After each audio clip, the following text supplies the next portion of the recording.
Hi all. മാക്ഫ്ലെക്നോ എന്ന satire മോക്കപ്പിക് സറ്റയറാണ് നമ്മൾ ഈ വീഡിയോയിൽ നോക്കാൻ പോകുന്നത്. ആദ്യത്തെ 63 ലൈൻസാണ് പ്രിസ്ക്രൈബ്ഡ് ആയിട്ടുള്ളത്. അപ്പോൾ അതാണ് നമ്മൾ മെയിൻലി ഫോക്കസ് എടുത്ത് നോക്കാൻ പോകുന്നത്.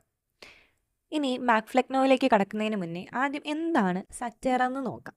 Satire is a literary form that uses humour, irony, exaggeration and ridicule to criticise human weakness, follies and social evils. Satire എന്ന് കേൾക്കുമ്പോൾ തന്നെ ആക്ഷേപഹാസ്യം, നമ്മൾ ഒരാളെ ഹാസ്യം ഉപയോഗിച്ചുകൊണ്ട് അല്ലെങ്കിൽ ഇല്ലാത്ത കാര്യം പറയുന്നത്, എക്സാജറേഷൻ, നമ്മളിപ്പോൾ നമ്മുടെ നാടൻ ഭാഷയിൽ തള്ള് ഭയങ്കര രീതിയിൽ പറഞ്ഞുകൊണ്ട് മറ്റൊരു മനുഷ്യൻ്റെ വീക്ക്നെസ്സിനെ അല്ലെങ്കിൽ അയാൾ ചെയ്യുന്ന തെറ്റുകളെ, കള്ളത്തരങ്ങളെ എല്ലാം പുറത്ത് കൊണ്ടുവരാനാണ് സറ്റയർ യൂസ് ചെയ്യുന്നത്. അല്ലെങ്കിൽ ആക്ഷേപ രീതിയിലൂടെ അയാൾ ചെയ്യുന്ന തെറ്റുകളെ പറ്റിയിട്ടൊക്കെ പറയുന്നതാണ്. The main purpose of satire is not only to entertain but also to correct or reform by exposing faults in a sharp but indirect way. Main purpose of satire, ചിലപ്പോൾ ഒരു 1 mark question നമുക്ക് കിട്ടിയാലായി. എന്താണ് സറ്റയറിൻ്റെ purpose എന്ന് ചോദിച്ചു കഴിഞ്ഞാൽ, ആക്ഷേപഹാസ്യം ഉപയോഗിച്ചുകൊണ്ട് നമ്മൾ എൻ്റർടൈൻമെൻറ്റിന് വേണ്ടി മാത്രമല്ല, എൻ്റർടൈൻ ചെയ്യിപ്പിക്കുക മാത്രമല്ല, ഒരാളുടെ തെറ്റ് അത് ഇൻഡയറക്റ്റ് ആയിട്ടാണെങ്കിലും പറഞ്ഞിട്ട് അയാൾ അത് കറക്റ്റ് ചെയ്യാൻ പ്രേരിപ്പിക്കുക, അല്ലെങ്കിൽ ഒരു മാറ്റം, ഒരു റിഫർമേഷന് പറ്റുക, അല്ലെങ്കിൽ റിഫർമേഷൻ ചെയ്യുക എന്നുള്ളതാണ് സറ്റയറിൻ്റെ ഒരു main purpose. Then satire often attacks individual, society, institutions, political systems or literary practices. ഇനി ആക്ഷേപഹാസ്യം അല്ലെങ്കിൽ സറ്റയർ എന്ന് പറയുന്ന ലിറ്റററി ജോണർ ഉപയോഗിച്ചുകൊണ്ട് മനുഷ്യരെ, ഇൻഡിവിജ്വൽസിനെ അറ്റാക്ക് ചെയ്യാറുണ്ട്. ഈ ഒരു സൊസൈറ്റീനെ തന്നെ, അല്ലെങ്കിൽ ഏതെങ്കിലും ഇൻസ്റ്റിറ്റ്യൂഷൻസിനെ, പൊളിറ്റിക്കൽ പാർട്ടികളെയോ സിസ്റ്റത്തിനെയോ. ഇനി അതുമല്ല, എഴുത്തിലുള്ള എന്തെങ്കിലും തെറ്റായിട്ടുള്ള കാര്യങ്ങളെപ്പോലും സറ്റയർ ഉപയോഗിച്ചുകൊണ്ട് നമുക്ക് ആക്ഷേപിക്കാൻ പറ്റും.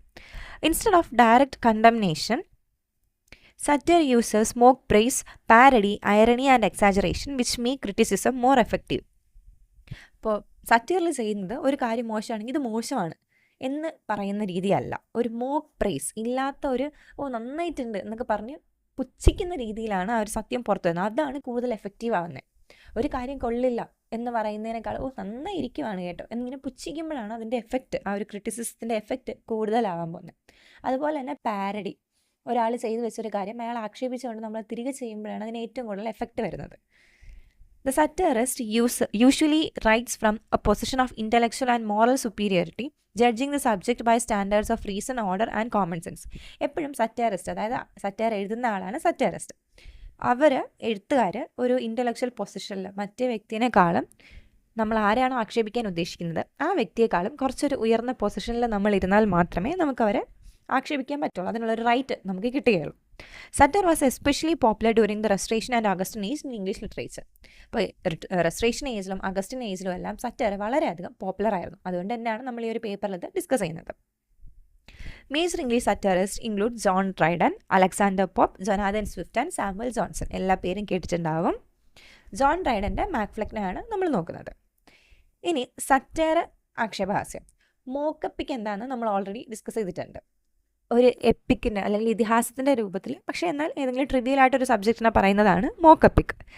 ഇവിടെ നമ്മുടെ മാക്ഫ്ലെക്നോ വന്നിട്ട് ഒരു മോക്ക് ഹീറോയിക് സറ്റയറാണ്.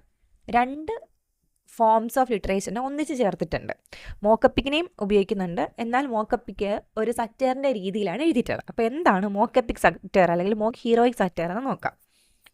അത് സറ്റയറിൻ്റെ തന്നെ ഒരു പ്രത്യേക ഫോമാണ്. It imitates the style, structure and conventions of classic epic poetry. ഒരു ഇതിഹാസം എങ്ങനെ എഴുതുമോ അതേ രീതിയിൽ എഴുതിക്കൊണ്ട് വരും. പക്ഷേ എന്താണ് ഉദ്ദേശിക്കുന്നത്? ആക്ഷേപിക്കാൻ വേണ്ടിയിട്ടാണ് ഇത് എഴുതുന്നത്. Epic features such as grand language use ചെയ്യുന്നുണ്ട്. ഹീറോയിക് ഫിഗേഴ്സ്, വലിയ ഹീറോ ഫിഗേഴ്സിനായിരിക്കും കൊണ്ടുവരാൻ ഉദ്ദേശിക്കുന്നത്. ദെൻ സെറിമോണിയൽ സീൻസ്, വലിയ സീൻസ് കൊണ്ടുവരുന്നുണ്ട്. Epic similes and classical allusions are deliberately used. നമ്മുടെ എപ്പിക്കിനകത്ത് ദൈവങ്ങൾ ഇടയ്ക്ക് വരുന്നത് പോലെ തന്നെ മോക്ക് എപ്പിക് സറ്റയറിനകത്തുമെല്ലാം അല്യൂഷൻസ്, വേറെ ഏതെങ്കിലും കഥയിലുള്ള ആൾക്കാർ ഇവിടെ വരുന്നതായിട്ടൊരു ഗസ്റ്റ് അപ്പിയറൻസ് ഒക്കെ വരാറുണ്ട്. These epic conventions are applied to trivial, insignificant or ridiculous subjects. Mock epic പോലെ തന്നെ വളരെ ട്രിവിയൽ ആയിട്ടുള്ള, ഒരു സിഗ്നിഫിക്കൻസും ഇല്ല, ഒരു ഇമ്പോർട്ടൻസും ഇല്ലാത്ത എന്തെങ്കിലും കോമാളിത്തരം പിടിച്ച സബ്ജക്ട്സിനൊക്കെയാണ് ഈ ഒരു വലിയ ഗ്രാൻഡ് സ്റ്റൈലിൽ എഴുതുന്നത്. The contrast between the grand style and the low subject creates humour and satire. അപ്പോൾ വളരെ താഴേക്കിട ഒരു സബ്ജക്റ്റും എന്നാൽ അത് പ്രസൻറ്റ് ചെയ്തിരിക്കുന്ന ഒരു ഗ്രാൻഡ് രീതിയും തമ്മിൽ ഉള്ളൊരു അന്തരം തന്നെയാണ് ഹ്യൂമർ ഉണ്ടാക്കാൻ സഹായിക്കുന്നത്. The central character is usually an anti hero, not a true hero. അപ്പോൾ എപ്പിക്കിൽ എപ്പോഴും ഒരു ട്രൂ ഹീറോ, നല്ലൊരു ഹീറോ, ഒരു നായകനെ നമുക്ക് കിട്ടാറുണ്ട്. പക്ഷേ ഇവിടെ മോക്ക് ഹീറോയിക് സറ്റയറിനകത്ത് ഒരു ആൻറ്റി ഹീറോ, വളരെ കോമാളിത്തരം പിടിച്ച അല്ലെങ്കിൽ മോശപ്പെട്ട വൃത്തികെട്ടൊരു സ്വഭാവമുള്ള ഒരു ആൻറ്റി ഹീറോയിനെ ആയിരിക്കും ഹീറോ ആയിട്ട് പ്രസൻറ്റ് ചെയ്യുന്നത്. Mock epic satire exposes false grandeur,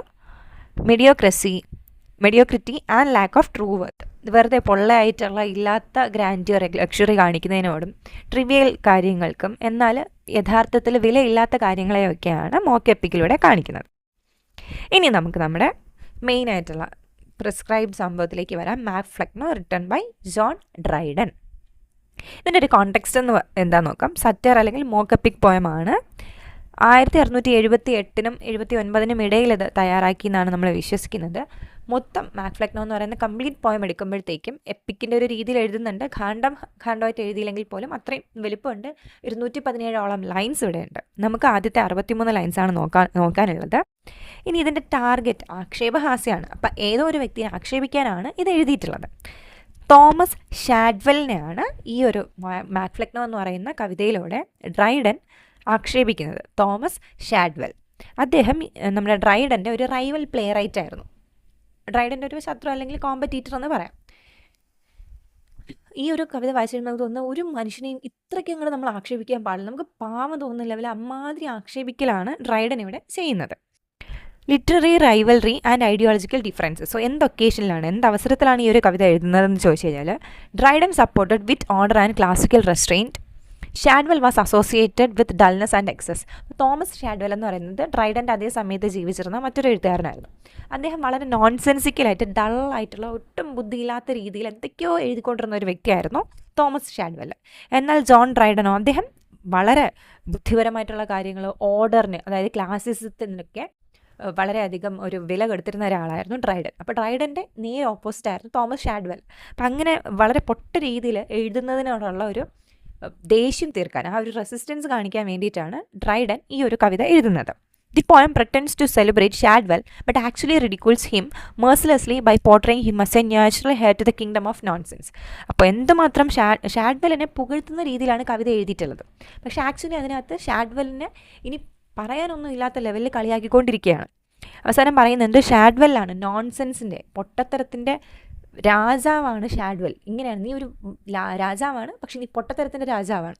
അങ്ങനെ പറഞ്ഞ് കളിയാക്കുന്ന രീതിയിൽ ഒട്ടും മേഴ്സിയിലാണ്, വളരെ ക്രൂവലായിട്ടാണ് ഇതിനകത്ത് കളിയാക്കിക്കൊണ്ട് പോകുന്നത്. പക്ഷേ വായിക്കാൻ നല്ല രസമാണ്, നല്ല രീതിയിൽ കളിയാക്കുന്നുണ്ട് അദ്ദേഹം. ഇനി നമുക്ക് മാക് ഫ്ലെക്നോ എന്നുള്ള ടൈറ്റിലിൻ്റെ മീനിങ് നോക്കാം. മാക് എന്ന് പറഞ്ഞു കഴിഞ്ഞാൽ MAC, മാക് എന്ന് പറഞ്ഞു കഴിഞ്ഞാൽ സൺ ഓഫ്. നമ്മൾ son of, daughter of, wife of, husband of എന്ന് കേട്ടില്ല, അതേ സംഭവം തന്നെയാണ്. സൺ ഓഫ് എന്ന് പറഞ്ഞാൽ ആരുടെ മകൻ, അപ്പം മാക് എന്ന് പറഞ്ഞാൽ സൺ ഓഫ്. ഫ്ലെക്നോ എന്നിവിടെ പറയുന്നത് റിച്ചാർഡ് ഫ്ലെക്നോ എന്ന് പറയുന്ന മറ്റൊരു മീഡിയോക്കർ പോയിട്ടാണ്. മറ്റൊരു അത്ര നല്ലതായിട്ട് എഴുതാത്ത ഒരു മോശപ്പെട്ട എഴുത്തുകാരനായിരുന്നു റിച്ചാർഡ് ഫ്ലെക്നോ.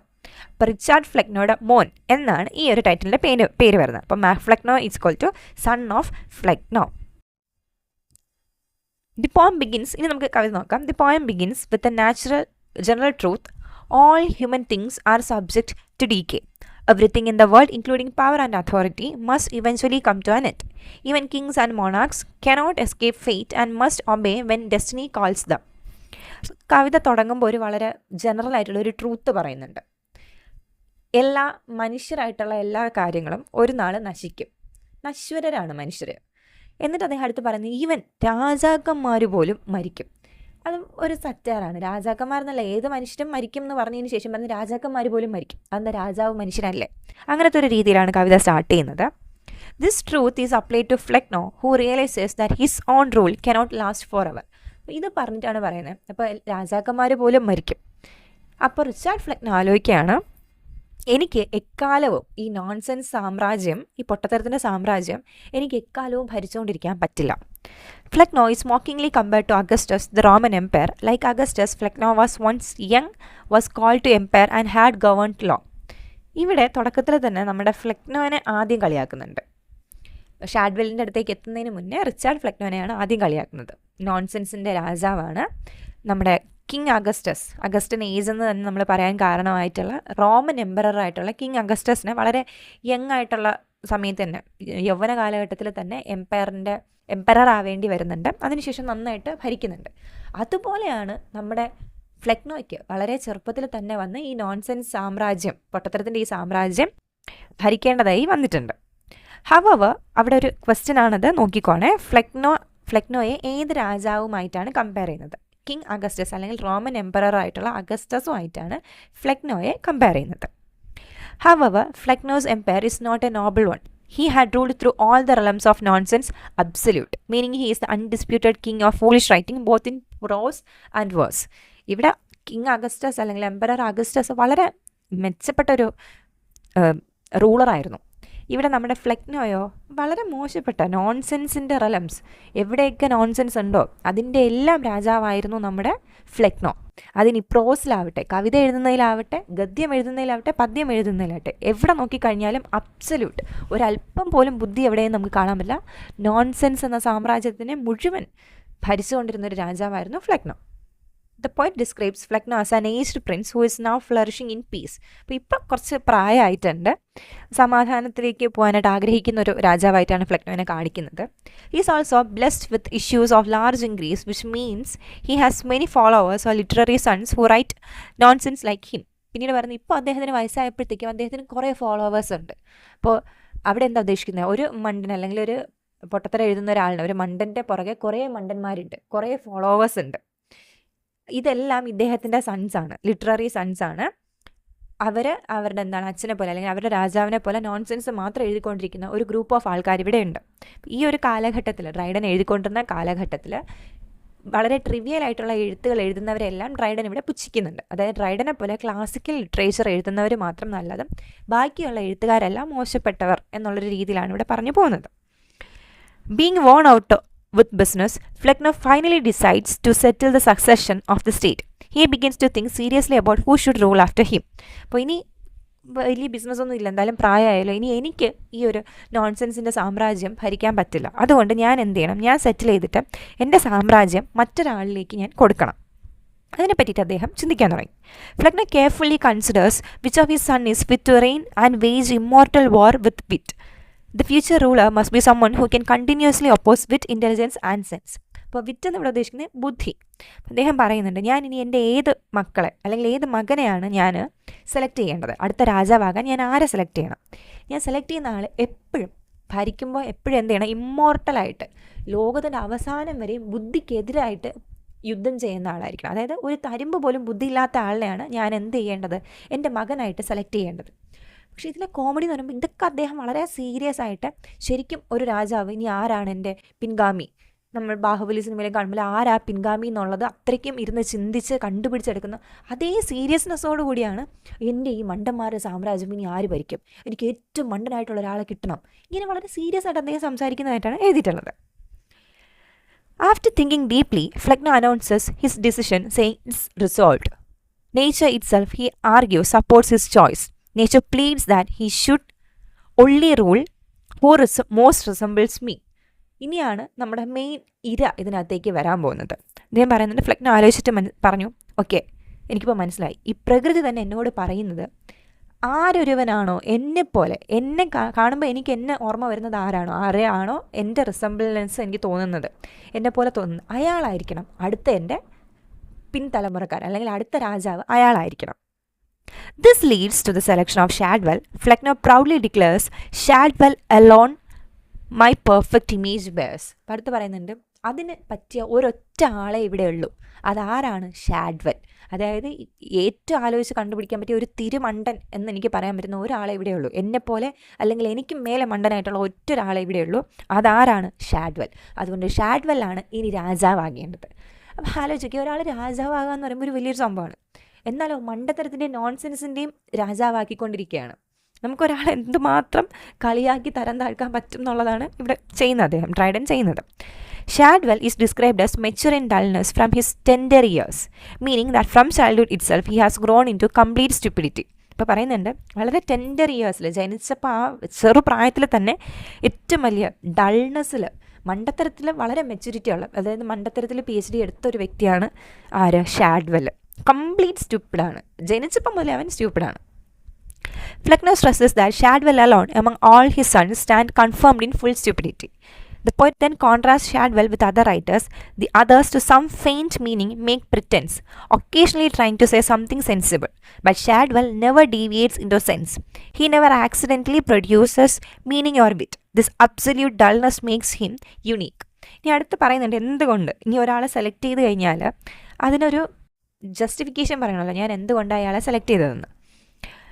അതിന് പറയുന്ന കാര്യം എൻ്റെ ബാക്കിയുള്ള എല്ലാ മക്കളെയും വെച്ചിട്ട്, അതായത് കുറേ ഫോളോവേഴ്സ് ഉണ്ടല്ലോ, അതായത് കുറേ മണ്ടന്മാരുണ്ടെന്നാണ് പറയുന്നത്. അത്രയും മണ്ടന്മാരുടെ ഇടയിൽ എന്തുകൊണ്ട് ഷാഡ്വെൽ എന്ന് ചോദിച്ചു കഴിഞ്ഞാൽ കൺഫേം ആയിട്ട് ഫുൾ സ്റ്റുപ്പിഡിറ്റിയിൽ ഉറച്ചു നിൽക്കുന്ന ഒരു മനുഷ്യനേ ഉള്ളൂ, അത് ഷാഡ്വെല്ലാണ്. ബാക്കിയുള്ള എൻ്റെ ഫോളോവേഴ്സ്, ബാക്കിയുള്ള എൻ്റെ മക്കൾക്കെല്ലാവരും അവർ ചില സമയത്ത് പ്രിറ്റൻസ് എങ്കിലും, അല്ലെങ്കിൽ എനിക്ക് ബുദ്ധിയുണ്ടെന്ന് പ്രിറ്റൻഡ് ചെയ്യാനെങ്കിലും അവർ ശ്രമിക്കാറുണ്ട്. വല്ലപ്പോഴും ഒന്നോ രണ്ടോ ബുദ്ധിയുള്ള കാര്യമെങ്കിലും അവർ ഒക്കേഷണലി എങ്കിലും പറയാറുണ്ട്. സെൻസിബിളായിട്ടുള്ള ബുദ്ധിയുള്ളവരെ പോലെ അവർ ചിലപ്പോഴെങ്കിലും സംസാരിക്കാറുണ്ട്. പക്ഷേ ഷാഡ്വെൽ അബദ്ധത്തിൽ പോലും സെൻസിലേക്ക് വരാറില്ല. ബുദ്ധിയിലേക്ക് അവൻ അബദ്ധവശാൽ പോലും അവൻ ഒരു ബുദ്ധിയുള്ളൊരു കാര്യം പോലും അവൻ്റെ ജീവിതത്തിൽ പറഞ്ഞിട്ടില്ല. ഈ ഒരു അബ്സല്യൂട്ട് ഡൾനെസ് ആണ് മൊത്തത്തിൽ മുഴുവനായിട്ടുമുള്ള ആ ഒരു ബുദ്ധിയില്ലായ്മയാണ് അവനെ യുണീക്കാക്കുന്നത്. ആരെ? എൻ്റെ മകനായിട്ടുള്ള ഷാഡ്വെല്ലിനെ. കണ്ടോ ഒരാൾ എന്തുമാത്രം പുച്ഛിക്കുന്നു എന്ന്. Dryden uses striking imagery to explain this quality. Sometimes some beams of wit on other souls may fall, and they may experience a lucid interval, a brief moment of intelligence. But Shadwell's genuine night admits no ray.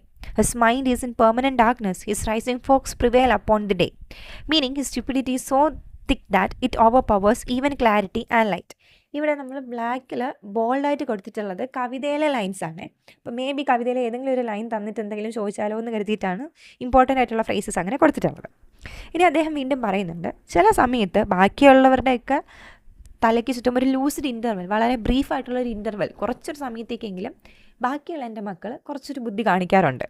പക്ഷേ ഇപ്പോൾ ബുദ്ധി എന്ന് ഇവിടെ ഉദ്ദേശിക്കുന്നത് അവരുടെ തലയിൽ വെട്ടം വീഴാറുണ്ട്.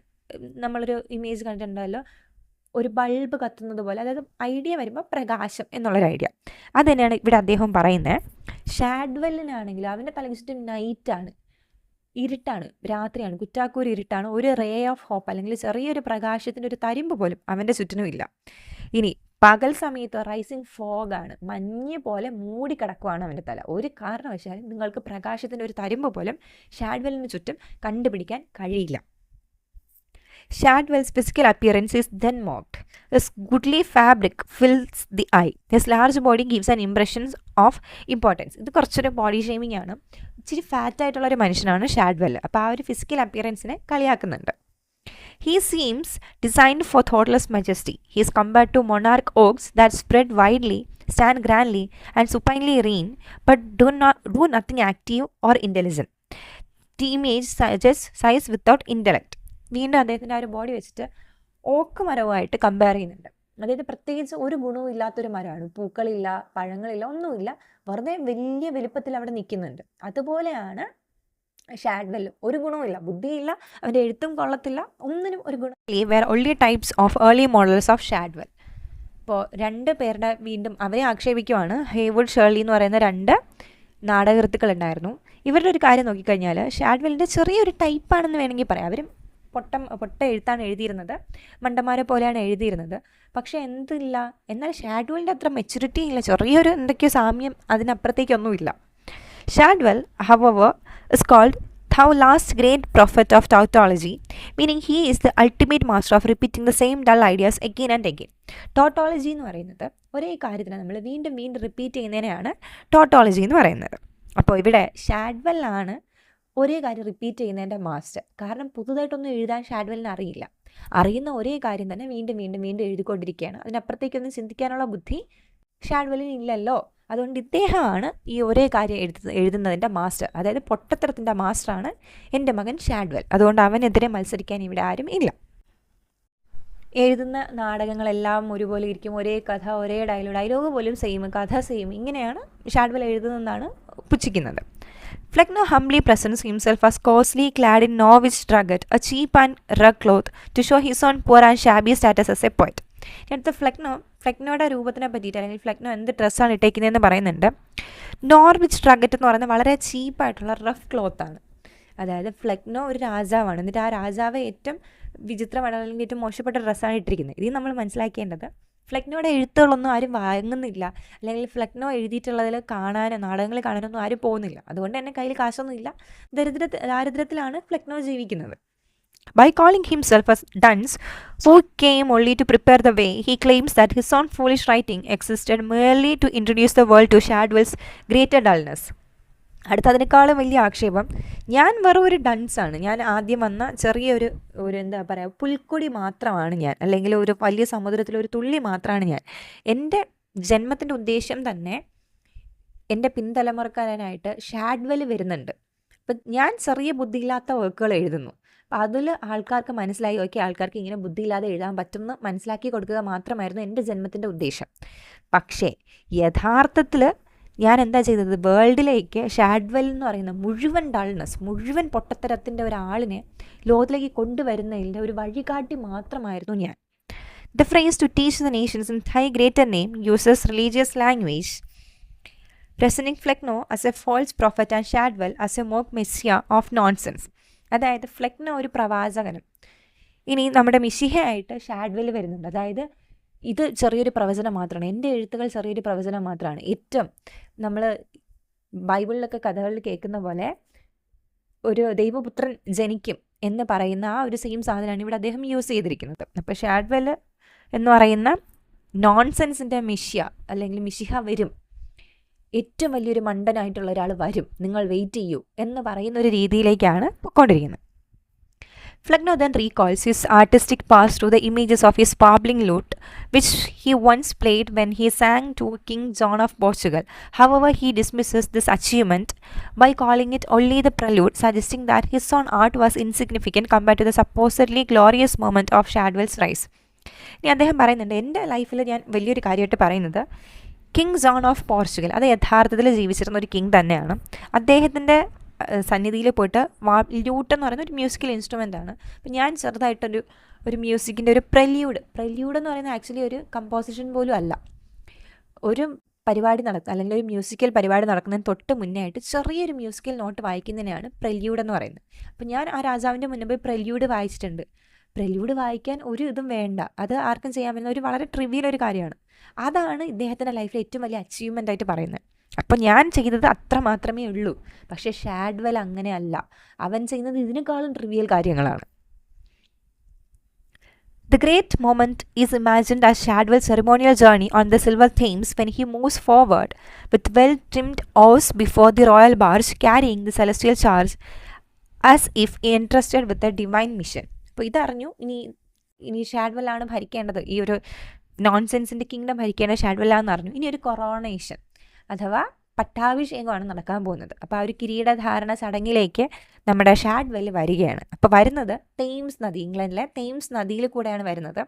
അപ്പോൾ ഓർസ് എന്ന് പറയുമ്പോൾ തുഴ, ഈ വള്ളത്തിലൊക്കെ ഇരുന്ന് തുഴഞ്ഞ് അദ്ദേഹം ഇങ്ങനെ എത്തുന്നുണ്ട്. അദ്ദേഹത്തിൻ്റെ കൂടെ തുഴയാൻ ആൾക്കാരൊക്കെ ഉണ്ട്. അപ്പോൾ എന്തോ ഒരു വലിയ ഡിവൈൻ മിഷൻ, ദൈവമായിട്ട് നേരിട്ട് ഇറങ്ങി വന്ന് ഷാഡ്വെല്ലിൻ്റെ ഒരു പദവി കൊടുത്തതുപോലെ അത്രയും പ്രൈഡിലാണ് ഷാഡ്വെൽ ഈ മണ്ടത്തരത്തിൻ്റെ രാജ്യം ഇനി ഭരിക്കാനായിട്ട് അവിടെ എത്തിച്ചേരുന്നത്.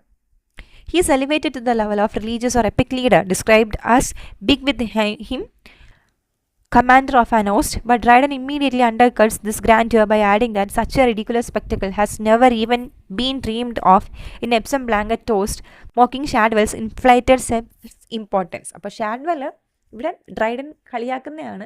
ഷാഡ്വെൽ കരുതുന്നത് ഷാഡ്വെൽ ഏതോ മഹത്തായ ഒരു വ്യക്തിയാണെന്ന് കരുതി അങ്ങനെ വന്നുകൊണ്ടിരിക്കുവാണ്. പക്ഷെ ചെയ്യുന്നതെല്ലാം പൊട്ടത്തരാണ്, പൊട്ടത്തരത്തിൻ്റെ രാജാവാകാനാണ് വരുന്നത്. എപ്സം ബ്ലാങ്കറ്റ് എന്ന് പറയുന്നത് വളരെ വില കുറഞ്ഞ ഒരു മെത്ത പോലത്തെ ഒരു സംഭവമാണ്. അപ്പോൾ ആൾക്കാർ അത് വാങ്ങിയിട്ട് എന്തെങ്കിലുമൊക്കെ വില കുറഞ്ഞ പരിപാടികൾക്ക് അത് യൂസ് ചെയ്യാറുണ്ട് ആ മെത്ത, അല്ലെങ്കിൽ അതിൽ ഇരുന്ന് എന്തെങ്കിലുമൊക്കെ വില കുറഞ്ഞ പെർഫോമൻസസ് കാണാനൊക്കെ യൂസ് ചെയ്യുന്നുണ്ട്. അപ്പം അങ്ങനെയാണ് ആൾക്കാർ ഇയാളെ നോക്കിക്കാണുന്നത്. അതായത് ഒട്ടും നല്ല സാധനം അഫോർഡ് ചെയ്യാനില്ലാത്തവരാണ് ഇയാളുടെ അടുത്ത് വരുന്നത്. പക്ഷെ അത് വെച്ചിട്ട് ഇയാൾ കാണുന്നത് ഞാൻ ആരോ വലിയൊരു മഹത് വ്യക്തി എന്നാണ്. Shadwell is then ironically compared to the new Arian, the legendary musician whose music once charmed nature itself. Flecknoe imagines the lute trembling underneath thigh nail, but instead of harmony, the music becomes harsh and frightening as the treble squeaks for fear, the basses roar. അടുത്ത് പറയുന്നത് ഷാഡ്വെല്ലാണ് പുതിയ Aryan എന്ന് പറയുന്നുണ്ട്. Aryan വളരെ നല്ലൊരു മ്യൂസിഷ്യനായിരുന്നു. അപ്പം പാട്ട് പാടി മഴ പെയ്യിക്കുക അല്ലെങ്കിൽ മ്യൂസിക് വെച്ചിട്ട് മഴ പെയ്യിക്കുക എന്ന് പറയുന്നത് അത്രയ്ക്കും നല്ലൊരു മ്യൂസിഷ്യനായിരുന്നു ഏരിയൻ. അപ്പോൾ ഏരിയനെ പോലെ അത്രയും നല്ലൊരു വ്യക്തിയാണ് ഷാഡ്വെൽ എന്ന് പറയുന്നുണ്ട്. ഇത് തൊട്ടടുത്ത ലൈനിൽ പറയുന്നുണ്ട്, ഈ എന്നാൽ നമ്മുടെ ഫ്ലെക്നോയുടെ പാട്ട് അല്ലെങ്കിൽ ഫ്ലെക്നോ ഇമാജിൻ ചെയ്യുന്നതാണ് ഷാഡ്വെല്ലിൻ്റെ പാട്ട് കേട്ട് കഴിഞ്ഞാൽ എന്താ സംഭവിക്കുന്നത്? മ്യൂസിക് കേട്ടാൽ തന്നെ പേടിയാവും. നമുക്ക് മ്യൂസിക് കേട്ട് കഴിഞ്ഞാൽ സന്തോഷമാണ് വരിക. ഇയാളുടെ മ്യൂസിക് കേട്ട് കഴിഞ്ഞാൽ, ഷാഡ്വെല്ലിൻ്റെ മ്യൂസിക് കേട്ട് കഴിഞ്ഞാൽ പേടി കൊണ്ട് ആൾക്കാർ വിറയ്ക്കും. അതും പാട്ട് എന്ന് പറയുന്ന അലർച്ച പോലെയാണ് കേൾക്കുക. ഫുൾ വെള്ളി പോലത്തെ ആ ഒരു പരിപാടി, അലർച്ച പോലെയുള്ള പാട്ടാണ് ഉണ്ടാക്കി വയ്ക്കുന്നത്. The chaotic sound represents Shadwell's poetry, which is loud and excessive but lacks balance and meaning. The cause of his name arises from Pissing Alley and Aston Hall, suggesting that Shadwell's fame spreads everywhere, but mainly as ridicule rather than honor from the lower streets to higher places. അപ്പോൾ അങ്ങനെ Shadwell ദൂരെ നിന്ന് വരുന്നുണ്ട്. അപ്പോൾ അവിടെ നിൽക്കുന്ന ഒരു ടവറിൻ്റെ മുകളിൽ നിന്നിട്ടാണ് ഫ്ലെക്നോ ഇത് കാണുന്നത്. ഷാഡ്വെൽ ഈ ഒരു കൊറോണേഷന് വേണ്ടിയിട്ട് പട്ടാഭിഷേകത്തിന് വരുന്നുണ്ട്. അപ്പോൾ ഈ വഞ്ചിയിലിരുന്ന് വരുന്ന അല്ലെങ്കിൽ ആ ബോട്ടിലിരുന്ന് വരുമ്പോൾ ഉള്ള ഒരു സൗണ്ടാണ് പറയുന്നത്. സൗണ്ട് കേട്ട് കഴിഞ്ഞാൽ മ്യൂസിക് പോലെയേ ഇല്ല. എക്സാക്ട്ലി എങ്ങനെയാണോ ഷാഡ്വെൽ എഴുതുന്നത് അതുപോലെ ഒരു കെയോട്ടിക് ആയിട്ടുള്ള സൗണ്ട്, വളരെ ഭീകരത നിറഞ്ഞൊരു സൗണ്ടാണ് പുറത്ത് വരുന്നത്. ഒരു മീനിങ്ങും ഇല്ല, ഒരു ബാലൻസും ഇല്ല. ഇനി വരുന്ന വഴിക്കോ പിസിങ് ആലിൽ നിന്നും ആസ്റ്റൺ ഹാളിൽ നിന്നും എല്ലാം ഇദ്ദേഹത്തിൻ്റെ പേര് മുഴങ്ങി കേൾക്കുന്നുണ്ട്. ബാഹുബലിയിൽ ആ ഒരു പട്ടാഭിഷേക സീൻ ഓർമ്മയുണ്ടെങ്കിൽ ആൾക്കാർ ബാഹുബലി എന്ന ആ ഒരു ഒച്ച, ആ ഒരു മുഴക്കത്തിൽ തന്നെ ആ സ്ഥലം കിടുകിടാ വിറയ്ക്കുന്നുണ്ട്. അതുപോലെ പക്ഷേ ഇവിടെ ഷാഡ്വെല്ലിൻ്റെ പേര് വിളിക്കുന്നത് പിസ്സിങ് അല്ലെ, പേര് തന്നെയുണ്ട്, ഒരു വൃത്തിയായിട്ടൊരു സ്ഥലമാണത്. അതുപോലെ തന്നെ ആസ്റ്റൺ ഹാൾ വളരെ ചീപ്പായിട്ടുള്ള ആൾക്കാരുള്ള സ്ഥലമാണ്. അവിടെയുള്ള ആൾക്കാരാണ് ഷാഡ്വെല്ലിന് വേണ്ടിയിട്ട് രോഷം കൊണ്ടിങ്ങനെ നിൽക്കുന്നത്. ഞങ്ങളുടെ രാജാവ് വരികയാണ്, അതായത് ബുദ്ധിയില്ലാത്ത ഒരു കൂട്ടം ആൾക്കാർ അവിടെ കിടന്ന് ഞങ്ങളുടെ ഏറ്റവും ബുദ്ധിയില്ലാത്ത രാജാവ് വരുന്നുണ്ട് എന്ന് വിളിക്കുന്നുണ്ട്. വളരെ ഓണർഫുൾ ആയിട്ടുള്ളൊരു നമുക്ക് എന്താ സന്തോഷം തോന്നുന്ന ഒരു പ്രൈഡ് മൊമെൻറ്റിനെയാണ് ഇത്തരത്തിൽ ഈ ഒരു രീതിയിൽ കളിയാക്കിയിരിക്കുന്നത്. Even the little fishes strong around his boat, not because of artistic beauty but like they gather around the morning toast floating on water, reducing his art to something vulgar and mechanically attractive. കുറച്ച് മീനൊക്കെ അവിടെ ചുറ്റിനും വരുന്നുണ്ട്. അപ്പോൾ ഇവിടെ ഉദ്ദേശിക്കുന്ന ഈ പാട്ട് പോലെ കേട്ടിട്ട് വരുന്നതാണ്, അല്ലെങ്കിൽ ഷാഡ്വെല്ലിനെ കാണാൻ പറ്റും. പക്ഷെ അങ്ങനെയല്ല ഇവിടെ പറയുന്നത്. മോർണിംഗ് ടോസ്റ്റ്, കേടായിപ്പോയൊരു ആഹാരം കണ്ട പോലെ ആണ് ഫിഷസ് അങ്ങോട്ട് വരുന്നു, എന്ത് തിരികെ പോകുന്നു എന്ന് പറഞ്ഞ് കളിയാക്കുന്നുണ്ട്. Shadwell is sometimes seen as prince of thy harmonious band, keeping time clumsily by waving his papers in his threshing hand, an image that emphasizes roughness rather than grace. അദ്ദേഹത്തിൻ്റെ കൈയൊന്നും ഒരു ഗ്രേസ് ആയിട്ട് പറയുന്നില്ല, എന്തൊക്കെയോ കാണിക്കുന്നു എന്നുള്ള രീതിയിൽ പുച്ഛിച്ച് പറയുന്നുണ്ട്, വളരെ റഫായിട്ട് പറയുന്നുണ്ട്, ഒരു ഗ്രേസ് ഇല്ലാത്തൊരു മനുഷ്യനെന്ന് പറയുന്നുണ്ട്. Then Dryden further mocks Shadwell's poetic rhythm by comparing it to dancing, claiming that even St. Andre's feet never kept more exact time than Shadwell's verse, not even the feet of Thy-own Psyche. This praise is deeply ironic because although Shadwell's line may be correct in number, they completely fail in sense, which becomes Dryden's final and most damaging judgment on his poetry. അടുത്ത് പറയുന്നത് cent Andre വളരെ നല്ലൊരു dancer ആയിരുന്നു cent Andre. അദ്ദേഹത്തിൻ്റെ പാദചലനങ്ങൾ പോലെയാണ് നമ്മുടെ ഷാഡ്വെല്ലിൻ്റെ poetic Ritham, അദ്ദേഹം എഴുതുന്ന കവിതകളുടെ ഋതം എന്ന് പറയുന്നത് അത്രത്തോളം ഉണ്ടായിരുന്നു. ഫീറ്റ് ഓഫ് Thy-own Psyche എന്ന് പറഞ്ഞ ഒരു നാടകം, തോമസ് ഷാഡ്വെല്ലിൻ്റെ ഒരു നാടകമായിരുന്നു സൈക്കെ. അപ്പോൾ അതൊരു വളരെ മോശപ്പെട്ടൊരു നാടകമാണ്. അതിന് എത്രത്തോളം മ്യൂസിക് ഉണ്ടായിരുന്നു അതുപോലെയെന്ന്, അതായത് ആ നാടകമേ ഒരു ഫെയിലിയറാണ്, ഒരു അൾട്ടിമേറ്റ് ഫെയിലിയർ ആയിരുന്നു ആ നാടകം. അപ്പോൾ അത്രയ്ക്കും നല്ലതെന്ന് പറയുന്നത് എഗെയിൻ കളിയാക്കി പറയുന്നതാണ്. His vases fall so like tautology, repeating emptily. This perfection in dull repetition makes others despair. Singleton, okay. Tautology എന്ന് പറയുമ്പോൾ പറഞ്ഞതാണ് റെപ്പറ്റീഷൻ. അപ്പോൾ ഇദ്ദേഹത്തിൻ്റെ ഈ സൈക്കെ എന്ന് പറയുന്ന നാടകത്തിൽ തന്നെ ഒരേ ഡയലോഗ് വീണ്ടും വീണ്ടും വീണ്ടും പറഞ്ഞുകൊണ്ടിരിക്കുന്നു, ഒരേ സീന് വീണ്ടും വന്നുകൊണ്ടേയിരിക്കുന്നു, ഋതം പോലെ ചെയ്യുന്നതാണ്, ഒരേ കാര്യം പറയുന്നു. അതുകൊണ്ട് തന്നെ ആൾക്കാർക്കൊന്നും താല്പര്യമില്ല ഇയാളുടെ നാടകങ്ങൾ, ഇദ്ദേഹത്തിൻ്റെ ഒരു നാടകങ്ങൾ കാണാൻ ആർക്കും ഒരു താല്പര്യം വരുന്നില്ല. Singleton out of envy and frustration abandons both the lute and sword and was never again to act Valerius. അപ്പോൾ Valerius എന്ന് പറയുന്നത് സൈക്കെ എന്ന് പറയുന്ന നാടകത്തിലെ ഒരു ക്യാരക്ടറാണ്. ആ ക്യാരക്ടറിനെ അഭിനയിച്ചിരിക്കുന്ന ആക്ടറാണ് സിംഗിൾട്ടൺ. അപ്പോൾ സിംഗിൾട്ടൺ അവസാനം പറയുന്നുണ്ടെന്ന്, എനിക്ക് മടുത്തു, ഇനി ഞാൻ ജന്മം ചെയ്ത് കഴിഞ്ഞാൽ ഞാൻ ഇനി നാടകം അഭിനയിക്കാനും ഇല്ല, എനിക്കിനി ല്യൂട്ടും മ്യൂസിക്കും എനിക്ക് വേണ്ട, എനിക്കിനി സ്വാഡും വേണ്ട, എനിക്ക് നാടകം എനിക്കൊന്ന് പോയി കിട്ടിയാൽ മതി, ഇയാളുടെ നാടകത്തിൽ ഞാൻ വന്ന് തല വെച്ച് പോയല്ലോ എന്നുള്ളൊരവസ്ഥയിൽ സിംഗിൾട്ടൺ ഇറങ്ങി ഓടുകയുണ്ടായി. അത്രത്തോളം പ്രശസ്തമാണ് നമ്മുടെ രാജാവിൻ്റെ കാര്യങ്ങൾ എന്ന് ഷാഡ്വെല്ലിൻ്റെ കാര്യങ്ങൾ എന്നിങ്ങനെ പറയുന്നുണ്ട്, കളിയാക്കുന്നതാണ്. At this point, the good old sire Flecknoe stops speaking. He weeps for joy in silent happiness as the succession of his son. അപ്പോൾ ഇത്രയും പറഞ്ഞുകൊണ്ട്, അപ്പോൾ അങ്ങനെ ഏറ്റവും നല്ലൊരു നാടക അഭിനേതാവിനെ പോലും ഓടിച്ചവനാണ് എൻ്റെ മകൻ എന്ന് പറഞ്ഞ് കണ്ണ് നിറയുന്നുണ്ട്, ഹാപ്പി ടീയേഴ്സ്. ഭയങ്കര കളിയാക്കുന്നതാണത്. The thought ends by declaring that all arguments, especially Shadwell's plays, prove that he was born for anointed dullness, is the rightful consecrated king of nonsense. അപ്പോൾ ഏകദേശം നമ്മുടെ ആ ഒരു തേംസ് നദിയിലൂടെ സഞ്ചരിച്ച് ഷാഡ്വെൽ അങ്ങ് എത്താറായി. അപ്പോൾ ഫ്ലെക്നോ വളരെ പ്രൗഡായിട്ടുള്ള ഒരു അച്ഛൻ, എന്തോ വലിയൊരു കാര്യം നേടിയിട്ട് വരുന്ന മകനുള്ള ഒരു അച്ഛനെ പോലെ അങ്ങ് ആനന്ദാശ്രുമൊക്കെ പൊഴിച്ചിട്ട് ഇങ്ങനെ സന്തോഷത്തിൽ നിൽക്കുകയാണ്. അവൻ്റെ ഒരു നാടകം വായിച്ചാൽ തന്നെ നിങ്ങൾക്ക് മനസ്സിലാവും അവൻ ഇങ്ങനെ പൊട്ടത്തരത്തിന് വേണ്ടി ജയിച്ചവനാണ്. ഇതിനേക്കാളും വലിയൊരു പൊട്ടൻ ഇനി ഉണ്ടാവാനില്ല എന്ന് നിങ്ങൾക്ക് മനസ്സിലാവും. അത്രത്തോളം മണ്ടനാണ് എൻ്റെ മകൻ എന്ന് പറഞ്ഞാൽ അങ്ങ് അഭിമാനം കൊള്ളുകയാണ്. ഇതാണ് നമുക്ക് പ്രിസ്ക്രൈബ്ഡ് ആയിട്ടുള്ള 63 ലൈൻസ്. എങ്ങനെയാണ് ഒരു മനുഷ്യനെ ഇതിനേക്കാളും കൊല്ലുന്നത് വളരെ നിസ്സാരമായിരുന്നു. ഇപ്പം ഇത്രയും നൂറ്റാണ്ടുകൾക്ക് ഇപ്പുറവും ഈ ഷാഡ്വെൽ എന്ന് പറയുന്ന ആൾ ഒരു മോശം റൈറ്ററാണെന്നുള്ളത് നമുക്ക് മനസ്സിലാവുന്നുണ്ട്. ഇനി എങ്ങനെയാണ് മോക്ക് എപ്പിക് സറ്റയർ എന്ന് പറയുന്ന രീതിയിലേക്ക് മാക്ഫ്ലെക്നോ വരാനുള്ള കാരണങ്ങൾ? Dryden treats Thomas Shadwell a dull point as if he were a heroic ruler. അപ്പോൾ ഏറ്റവും മോശപ്പെട്ട ഒരു എഴുത്തുകാരനെ ഒരു ഹീറോയിക് പദവി കൊടുത്ത് നല്ലൊരു റൂളറാണെന്ന് ആക്കി പറയുന്നുണ്ട്. Then Flecknoe is presented as the king of nonsense ruling over dull writers. അതിന് മുന്നേ തന്നെ റിച്ചാർഡ് ഫ്ലെക്നോ എന്ന് പറയുന്ന ഓദറിനെ നോൺസെൻസ് സാമ്രാജ്യത്തിൻ്റെ കിങ് ആയിട്ട് പറയുന്നുണ്ട്. അതായത് ഒരു സാമ്രാജ്യത്തൊക്കെയാണ് പറയുന്നത്. Then Shadwell is chosen as the successor because is mature in dullness. അപ്പോൾ ഷാഡ്വെല്ലാണ് അടുത്ത സക്സസറായിട്ട് പിൻഗാമിയായിട്ട് തിരഞ്ഞെടുക്കപ്പെട്ടത്. ഇനി ഇതിനകത്ത് വരുന്ന എപ്പിക് എലമെൻറ്റ്സ് എന്ന് പറയുന്ന ഒരു റോയൽ സക്സഷൻ, ഐതിഹാസികമായിട്ട് ഒരു രാജാവ് കഴിഞ്ഞാൽ അടുത്ത രാജകുമാരൻ രാജാവാകുന്ന ആ ഒരു രീതി പറയുന്നുണ്ട്. ഇനി അതിൻ്റെ ഒരു കൊറോണേഷൻ സ്പീച്ചിനെ പറ്റിയിട്ട് എന്തുകൊണ്ട് ഇവൻ രാജാവാകുന്നു എന്നുള്ള കാര്യം പറയുന്നുണ്ട്. ദെൻ പ്രൊഫസി, ഇവനാണ് മണ്ടത്തരത്തിൽ ഇവനെ വെല്ലാൻ ഇനി ഒരാളില്ല എന്നൊരു പ്രൊഫസി. പിന്നെ തേംസിലൂടെ വരുന്ന ഒരു ഗ്രാൻഡ് ജേണി, ചുറ്റിനും നിന്ന് ആൾക്കാർ ആർത്ത് വിളിക്കുന്നു എന്നൊക്കെ പറയുന്ന ആ ഒരു വളരെ മോശപ്പെട്ട രീതിയിലുള്ള ആ ഒരു എഴുത്ത്. The poem pretends to praise Shadwell, but the praise is ironic and insulting. ഷാഡ്വെല്ലിനെ പ്രൈസ് ചെയ്യുന്ന രീതിയിലാണ് എഴുത്ത്, പക്ഷേ അതിനകത്ത് എല്ലാം ഉള്ളിലോട്ട് നമ്മൾ നോക്കുമ്പോഴത്തേക്കും മോശപ്പെട്ട രീതിയിൽ ഇൻസൾട്ട് ചെയ്തുകൊണ്ടിരിക്കുകയാണ്.